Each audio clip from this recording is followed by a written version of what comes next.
Excuse me. ओ पिछे हो जा Excuse me. नी पिछे हो जा सोहणिए साडी रेल गड्डी आई ओ पिछे हो जा सोहणिए साडी रेल गड्डी आई पिछे हो जा सोहणिए साडी रेल गड्डी आई पिछे हो जा सोहणिए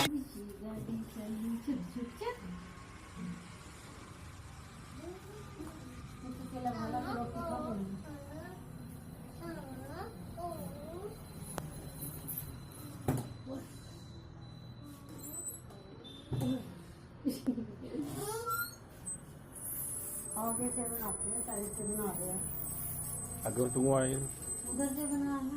तो तेरी